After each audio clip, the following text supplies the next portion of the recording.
పడిపోతుందనుకున్న పసిడి పంతం పట్టినట్టు పైకి లేస్తోంది. నేల చూపులు చూస్తుందనుకున్న బంగారం ధర రయ్యినే ఎగబాకుతోంది. ఎవరి అంచనాలకు అందడం లేదు పసిడి మార్కెట్. పెరుగుట విరకుట కొట్టేనన్న సామెత పసిడి విషయంలో అక్కరకొచ్చేలా లేదు. 30,000 దాటిన బంగారం ఇంకెంత పెరగబోతోంది?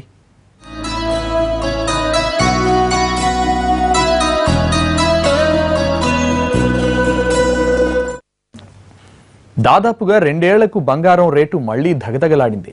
10 గ్రాముల మేలిమి బంగారం ధర 30,000 మార్క్ దాటింది. 2014 ఆగస్టు తర్వాత పసిడికి ఇంత రేటు పలకడం మళ్లీ ఇప్పుడే. వరుసగా వారం రోజుల నుంచి స్థిరంగా పెరుగుతూ వచ్చిన బంగారం ధర ఒక్కరోజే 580 రూపాయలు పెరుగుదలని నమోదు చేసుకుంది. పసిడి మార్కెట్ దోబుచులాట చూసి మొన్నటిదాకా అందరిలో మీమాంస.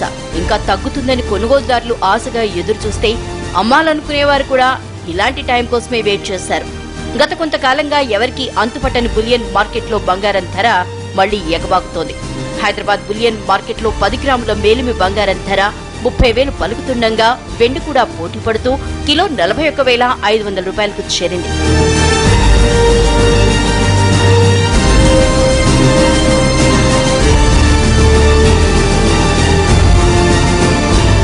అంతర్జాతీయ మార్కెట్ల ప్రభావానికి తోడు దేశంలో ఆభరణాల విక్రయదారుల లావాదేవీలు ధరల పెరుగుదలకు కారణమని మార్కెట్ వర్గాలు చెబుతున్నాయి.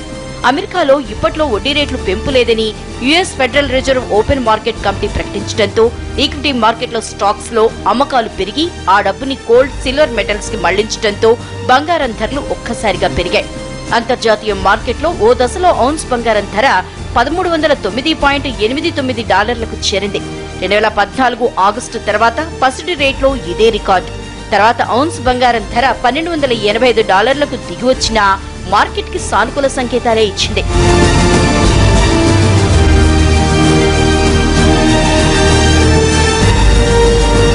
ఇక షేర్ మార్కెట్ లో బంగారం ధర ఓ రేంజ్ లో ఆడింది. ఫ్యూచర్స్ లో ఓ దశలో 31,000 దాటినా తర్వాత కాస్త కిందికి దిగింది. అంతర్జాతీయ పరిణామాలతో బంగారం రేటు మరింత పెరుగుతుందనే అంచనాలతో స్పెక్యులేషన్ కొనుగోలు ఎక్కువగా జరిగాయి. దీంతో మొదట 31,000కు మించిపోయిన 10 గ్రాముల బంగారం ధర చివరికి 30,876 దగ్గర ముగిసింది. 4 రోజుల్లో 10 గ్రాముల బంగారం 1,100 రూపాయలు పెరగడంతో పసిడి పరుగు ఆగదని అంచనా వేస్తున్నాయి బులియన్ మార్కెట్ వర్గాలు. సాధారణంగా గిరాకీ తక్కువ ఉండే జూన్లో పసిడి రేటు పెరుగుదలను చూస్తే ధర మరింత పెరగడం ఖాయమంటున్నారు.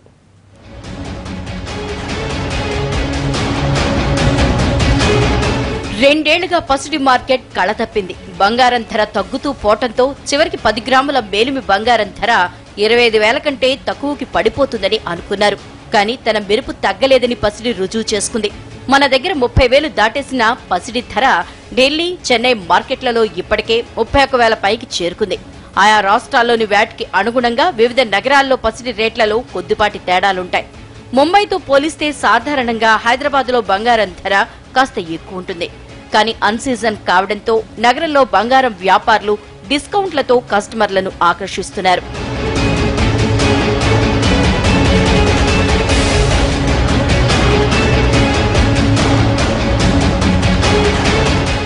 గోల్డ్ రేట్ అయితే మాత్రం అప్ అండ్ డౌన్ అవుతూనే ఉందండి. ఇది జనరల్గా చూస్తే కనుక మన పాస్ట్ 2-3 ఇయర్స్ నుంచి కంటిన్యూస్ కూడా సడన్గా గోల్డ్ రేట్ పెరగటము, సడన్గా గోల్డ్ రేట్ తగ్గటము ఇవన్నీ అయితే జరుగుతున్నాయి.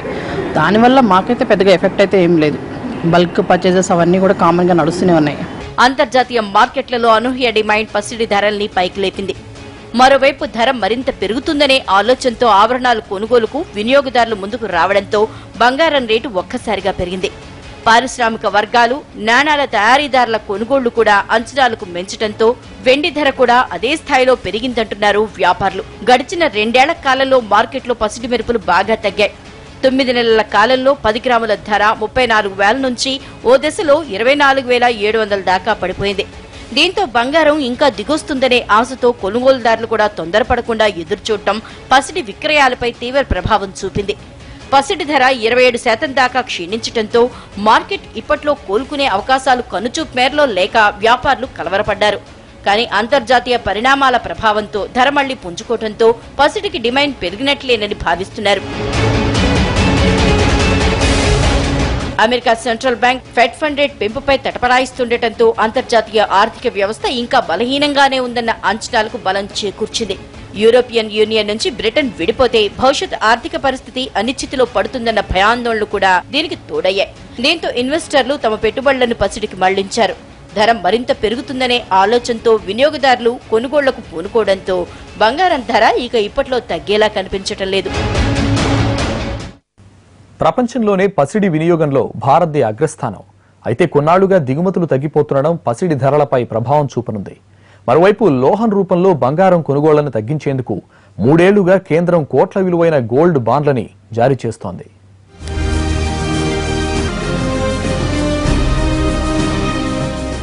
ఐదారు నెలలుగా భారత్కి పుత్తడి దిగుమతులు బాగా తగ్గిపోయాయి. ఏప్రిల్లో కేవలం 22 టన్నులున్న పసిడి దిగుమతులు మే నెలలో లెక్కకు 31 టన్నులున్నా గతంతో పోలిస్తే బాగా తక్కువ. 2015లో భారత్ నెలకు సగటున 70 టన్నుల చొప్పున మొత్తం 850 టన్నుల పసిడిని దిగుమతి చేసుకుంది. పోయినేడాదితో పోలిస్తే దాదాపు 50% దిగుమతులు తగ్గాయని అంచనా. దేశంలో పసిడి వార్షిక వినియోగం 900 టన్నుల దాకా ఉంది. ఇందులో 3వ వంతు పెట్టుబడి అవసరాల కోసం కొనుగోలు చేస్తున్నదే. ఈ తరహా కొనుగోళ్లను తగ్గించేందుకు గోల్డ్ బాండ్లను తెరపైకి తీసుకొచ్చింది కేంద్ర ప్రభుత్వం.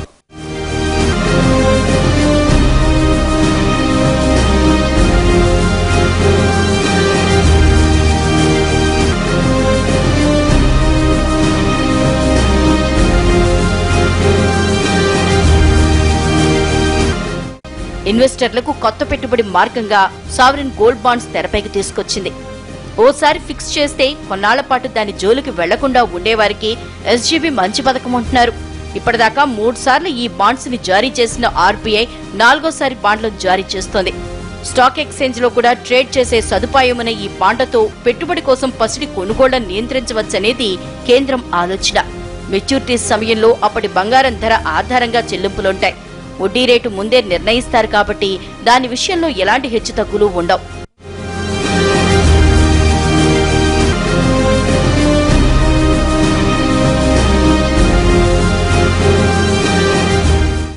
భారతీయులు ఓసారి బంగారం కొనుక్కుంటే దాన్ని అమ్ముకుందామనే ఆలోచన దాదాపుగా రాదు.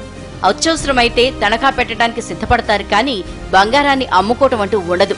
అందుకే బాండ్ల రూపంలో బంగారంపై పెట్టుబడి ఉత్తమం అంటున్నారు విశ్లేషకులు.